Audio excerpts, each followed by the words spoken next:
In the remote stretches of the Ozarks, there exists a ridge few dared to approach, even during the daylight hours.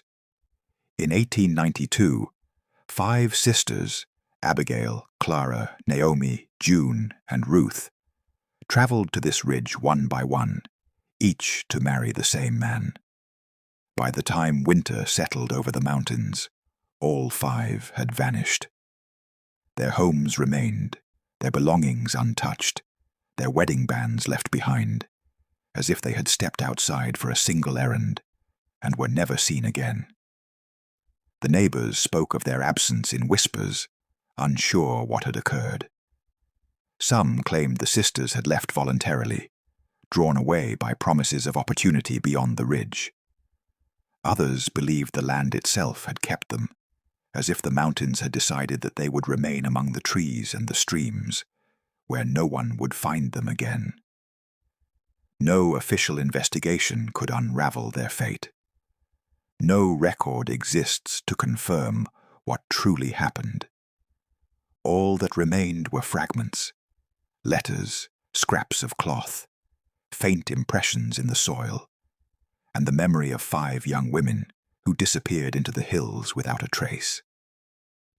These are the stories that survive, carried in the murmurs of the ridge, in the creaking of abandoned cabins, in the places where their lives ended, or where the record of their lives simply ceased. Before we move further, take a moment to comment where you're watching from and the time. Share it with the community as we trace the path of the Redwater Brides and see if anyone else has crossed these mountains, even in imagination. Now, keep your attention fixed. The ridge waits quietly, but the story it holds demands that we listen carefully, step by step, and follow every detail, every disappearance, and every fragment left behind. The Rowan family had lived in the Ozarks for generations, tucked into a hollow that meandered along the edges of Redwater Creek. It was a quiet existence, shaped by labor, isolation, and the unforgiving rhythm of the mountains. The 5 daughters, Abigail, the eldest, protective and measured; Clara, gentle and reflective; Naomi, outspoken and fiercely independent; June, quiet and observant; and Ruth, the youngest, still carrying the curiosity of a child, were known in the local community for their diligence, their careful manners, and their devotion to one another. The mountains were at once a protector and a barrier. The nearest neighbors were miles away, and travel through the steep hollows and winding ridges could take hours, even under the best conditions. Yet life moved forward in its customary way. The sisters worked the land alongside their mother, tending small crops, caring for livestock, and maintaining the small cabin that had been in their family for decades. Despite the isolation, the sisters were not completely cut off.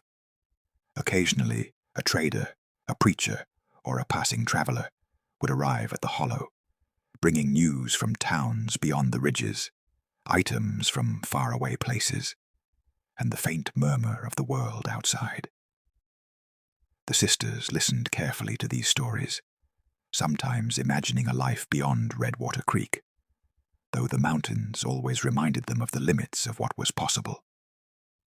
And then, in the spring of 1892, a man arrived, a figure who would change everything. He came quietly, deliberately, leaving little trace of his movements, yet each sister met him in turn, drawn by his presence and by promises that seemed practical, even appealing to a family shaped by isolation. This man, Elijah Harrow, was unlike anyone they had known. Older, steady, reserved, yet possessing a charm that unsettled and fascinated simultaneously. The sisters' lives, once predictable in their quiet rhythm, would soon become anything but ordinary. It began subtly. Abigail noticed a change in the household. Small absences, letters that arrived addressed ambiguously, whispers between visitors that suggested familiarity with Elijah. Clara expressed hesitation, but she did not voice her fears aloud. Naomi questioned the propriety of a single man courting all 5 sisters, one after another, yet she could not articulate what about him drew the family toward him. June watched quietly, noting each interaction, each alteration to the ordinary, each shift in the pattern of daily life. And Ruth, the youngest, remained trusting, unprepared for the currents that were gathering strength around her. By midsummer, the rhythm of the Rowan family's life had shifted entirely. Each sister would, in turn, meet with Elijah Harrow. Each would leave the hollow and return for only a brief moment. And then, gradually, one by one, they began to disappear from the places where they had once lived, where they had once been certain of their own existence. The mountains kept their secrets, and the ridge awaited those who would not leave Elijah Harrow, was a man whose presence in the Ozarks was both quiet and impossible to ignore. He lived deeper into the ridges than any neighbor, occupying a cabin perched on a slope, where the trees grew thick and the creek curved sharply beneath a natural rock ledge. Few had seen his home before the spring of 1892, and fewer still had reason to visit. Yet he arrived at the Rowan Hollow with a deliberate calm, a manner that suggested a man fully in control of both his surroundings and the intentions of those he approached. He was 34 years old at the time, with eyes that seemed to measure everything in their path, observing without revealing the thoughts behind them. His hands were calloused, the result of years working the land, but his movements were careful, measured, precise. He spoke softly, but when he did, his voice carried a weight that compelled attention. It was not a voice meant to frighten, nor one that immediately invited warmth. It was a voice that demanded awareness. The first sister he approached was Abigail. She noticed immediately the deliberate steadiness in his manner, the patience with which he listened, and the subtle insistence that his attention was reserved for her alone. Over the weeks that followed, each sister would meet him, one after another, and while the encounters appeared separate and individual, the patterns became clear to anyone watching closely. Elijah Harrow had a design, and he had the discipline to see it through.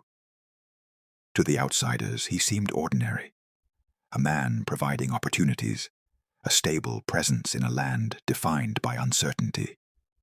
Yet the mountains around him were silent witnesses, observing as each sister's life began to shift. Visits to town became less frequent.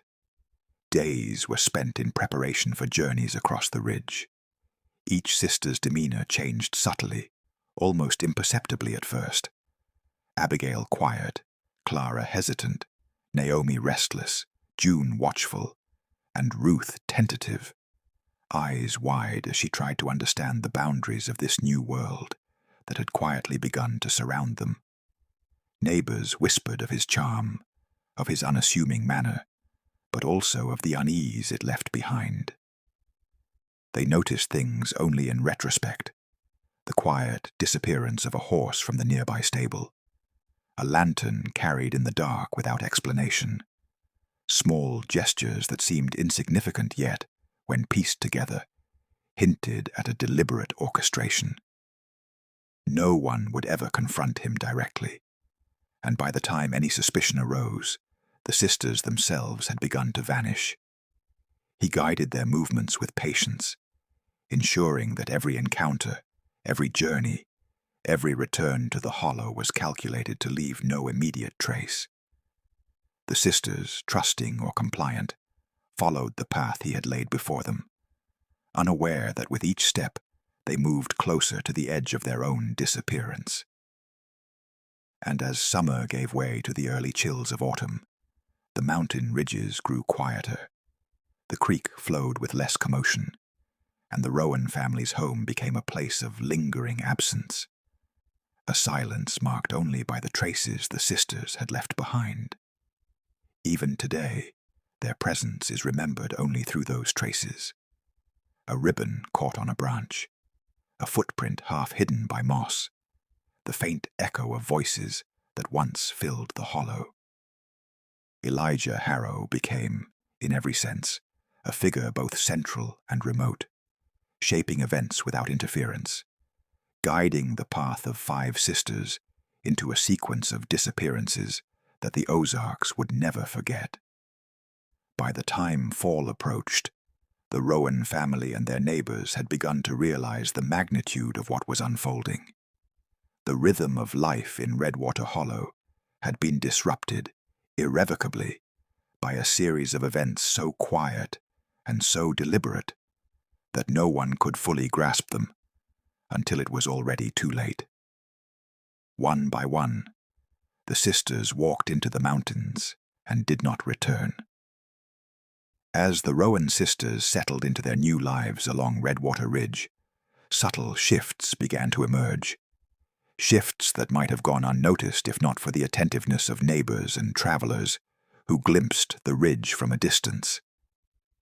Abigail, once the most measured and deliberate of the sisters, became quieter, her voice rarely heard beyond the cabin walls. Clara, known for her gentleness, seemed weighed down by an unease she did not fully understand herself, her eyes flicking toward the tree line, as if anticipating someone or something that might emerge. Naomi, ever restless, wandered the edges of the clearing, touching objects with trembling fingers, moving in patterns that suggested observation rather than thoughtless activity. June kept to the shadows, listening more than she spoke, while Ruth, the youngest, watched her sisters with a mixture of curiosity and growing trepidation, attempting to comprehend a world that now felt larger, darker, and more unpredictable than it had ever been. Locals who occasionally ventured toward the ridge reported strange and unsettling phenomena. Lanterns flickered behind the thick trees late into the night, though no one could see anyone carrying them. Footsteps crunched on the dirt paths without a discernible source. The creeks and streams, usually lively with the sounds of wildlife, occasionally carried an eerie stillness, broken only by sudden bursts of noise that dissipated before anyone could approach. Items once firmly in place appeared elsewhere. A basket left by the creek would be discovered days later tucked into a thicket. A set of shoes would vanish from the cabin porch, only to reappear partially buried under a pile of leaves. These early warnings were small, almost imperceptible. They were not screams or violent disturbances, but rather quiet, almost casual alterations to the environment that, when taken together, suggested a growing tension, a subtle but relentless pressure that hovered over the sisters' lives. No one could explain it entirely. It was not malicious, not in a way that could be easily proven. Yet the effect was tangible. The sisters, each in their own way, responded to it. Abigail withdrew further into her thoughts. Clara's hesitation became more pronounced. Naomi's restless energy grew erratic. June's observation became vigilant, almost fearful. And Ruth's trust began to falter, replaced with a cautious wariness she had never before experienced. By midsummer, the ridge itself seemed to demand attention. The wind carried sounds that did not belong to the trees alone. Faint disturbances, subtle movements in the undergrowth, the occasional snap of branches in patterns too regular to be entirely accidental. At night, the shadows shifted differently, lengthened unnaturally along paths the sisters traversed. The hollow that had once been home to work, laughter, and daily life became a space filled with anticipation, an invisible weight pressing upon every action and thought. And still, the sisters persisted in their routines. Meals were prepared, livestock tended, clothing mended. But all activity was underscored by a tension, an awareness that each day might bring another change, another disappearance, another alteration to the careful order of their lives. Those who saw the sisters could not have put it into words, but the change was unmistakable. A quiet gravity had settled over them, and over the ridge itself, as if the land had begun to acknowledge the sequence of events unfolding within its bounds. By the time the leaves began to fall and the days shortened, these early warnings had accumulated into a pattern that no one could ignore. The ridge, once a backdrop to ordinary life, had become a stage where the lives of 5 sisters were drawn into motion, guided by forces that were deliberate, unseen, and inexorably moving toward a conclusion none could yet foresee. The first signs of absence, the faintest hints that a life had shifted beyond reach, were about to become more concrete, more undeniable, and more permanent. As summer faded into the early chill of autumn, the first of the Rowan sisters vanished. Abigail, the eldest, the one who had always guided and protected the others, was last seen walking toward Elijah Harrow's cabin, a small trunk in hand, her expression calm yet distant, as though she already knew she would not return in the same way she had left. Those who glimpsed her later could not have guessed this was the beginning of a chain of disappearances that would consume the entire family. A week later, Clara, the gentle and reflective second sister, returned briefly to her mother's cabin. She carried herself differently, weighed down by a gravity that had not been present before. She spoke little of her days with Elijah Harrow, offering only vague descriptions of work, of walks along the ridge, and of tasks to be completed.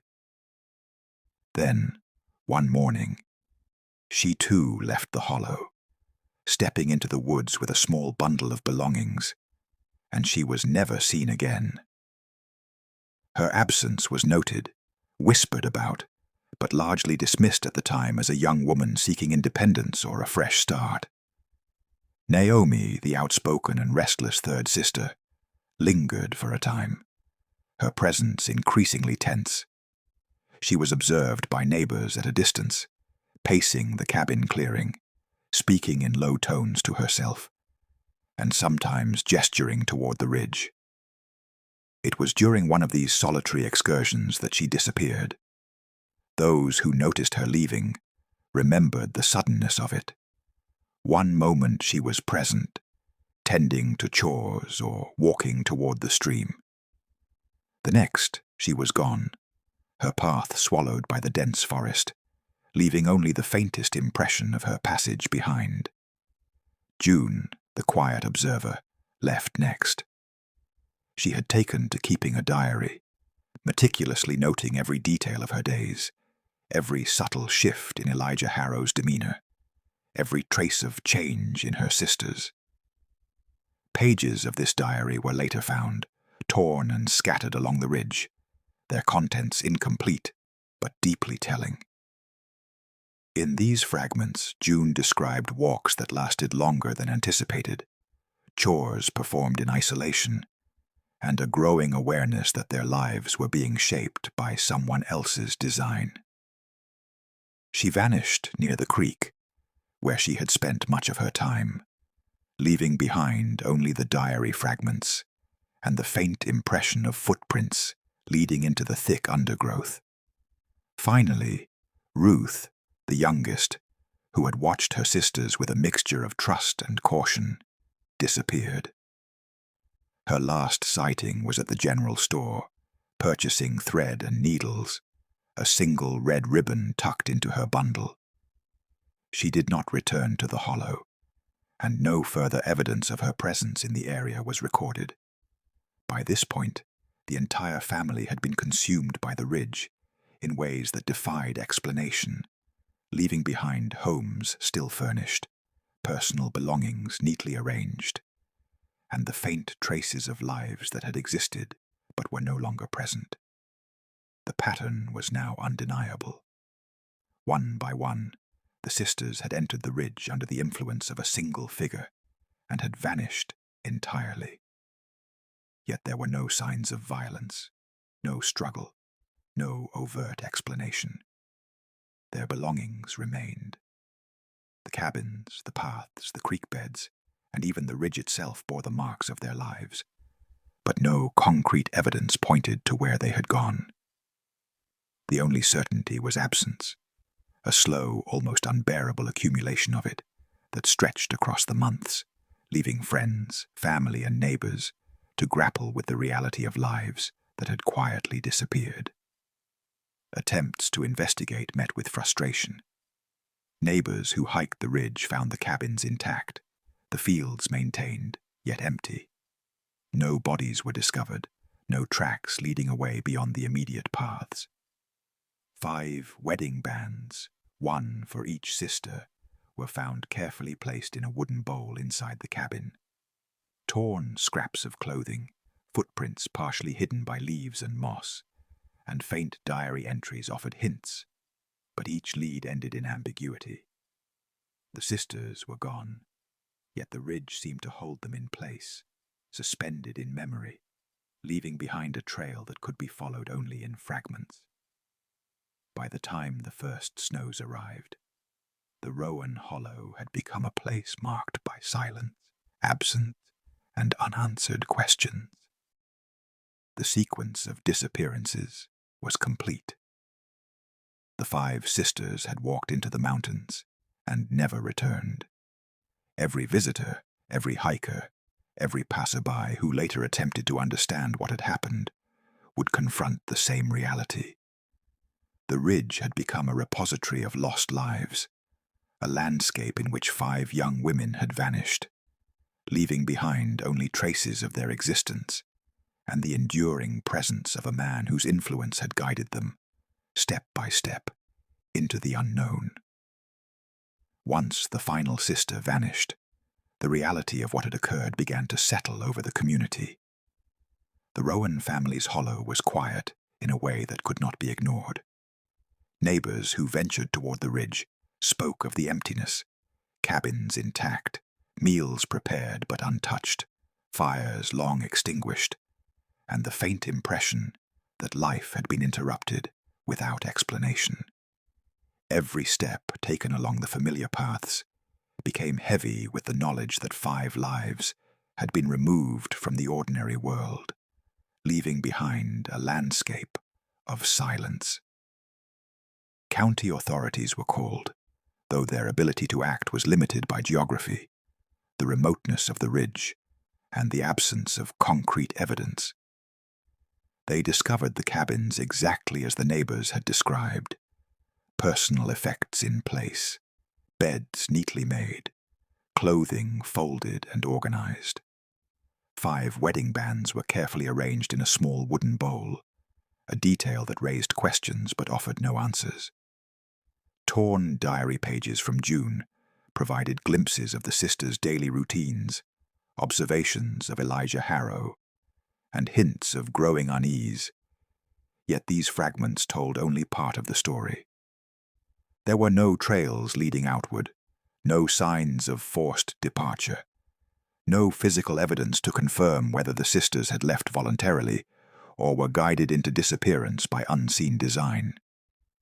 Elijah Harrow reappeared shortly thereafter, unhurried and composed.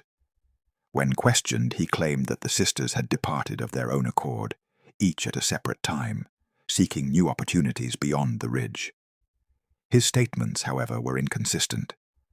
One moment he insisted they had left individually. Another he suggested they had taken passage with travelers he did not know. Yet another he claimed, almost casually, that they had simply walked into the woods and chosen not to return. His demeanor remained calm, his explanations measured, his hands never betraying the slightest tremor. Neighbors, relatives, and even officials attempted to reconcile the inconsistencies. They compared observations, pieced together the sequence of sightings, and examined the cabins and surrounding ridge. Every account conflicted with another in subtle ways. A witness might describe seeing Abigail carrying a trunk along a certain path, while another would claim she had been walking elsewhere at the same time. Naomi's last moments near the clearing differed depending on who told the story. June's diary offered meticulous notes, yet the final entries were torn, leaving the ultimate meaning obscured.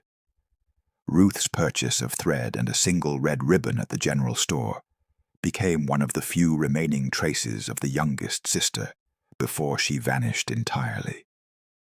In the years that followed, attempts to uncover more information proved fruitless. Elijah Harrow eventually left the territory entirely, relocating to lands beyond the reach of those who had known him. No records indicate his subsequent life. No documentation confirms whether he faced inquiry elsewhere, and no evidence of the sisters' fate emerged. The ridge itself remained, unchanged, yet altered by absence. Trails once walked became overgrown, cabins decayed, personal effects weathered by time. Yet the faint traces of the Rowan sisters lingered, suspended in memory, in scattered items, in footprints nearly hidden by moss and soil. Modern visitors who approach Redwater Ridge speak in hushed tones. They describe noticing remnants of the past, fragments of fabric, carved initials in decaying beams, and impressions in the soil that hint at movement, yet reveal nothing conclusive. Local storytellers recall the events in careful, measured words, warning outsiders of the ridge without fully explaining why. Every account carries the weight of uncertainty, the sense that lives vanished quietly, deliberately, and without resolution. The Redwater Brides remain a mystery, a sequence of disappearances that has defied explanation for over a century.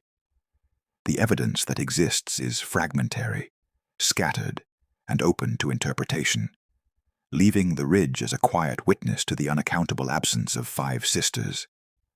Those who study, visit, or remember them are left with the same haunting question. What became of Abigail, Clara, Naomi, June, and Ruth? And why did the mountains of Redwater Ridge hold them so completely, leaving the world only traces, whispers, and enduring silence in their wake? Decades have passed since the disappearance of the Rowan sisters. Redwater Ridge remains largely unchanged, a landscape of dense woods, winding creeks, and hidden hollows. Yet the memory of 5 lives lost or removed lingers in the air, in the soil, and in the echoes of the ridge.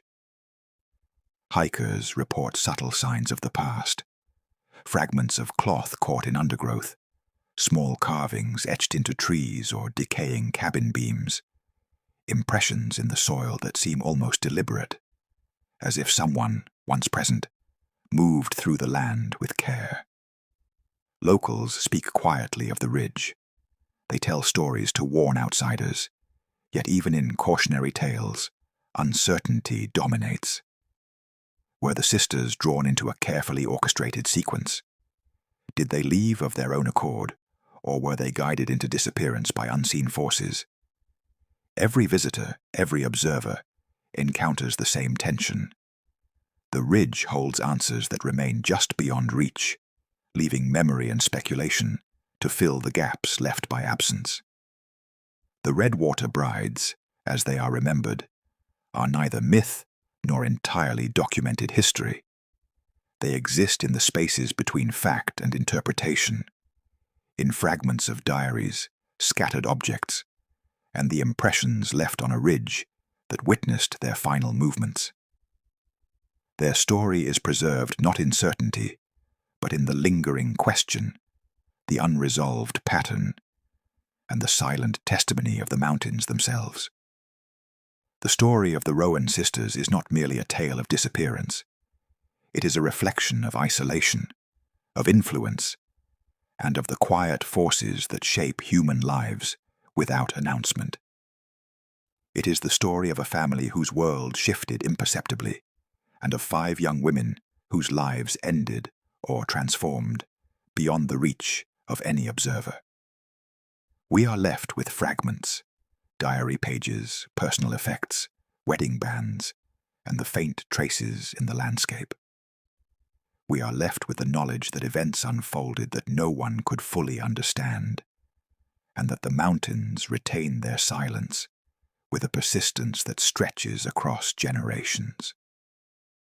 To remember the Redwater Brides is to acknowledge that history is sometimes composed of absence, that lives may vanish quietly, leaving behind only the faintest clues for those willing to search, and that even in the deepest hollows, where the world seems to have ended, traces of life endure, waiting for recognition, for understanding, and for remembrance.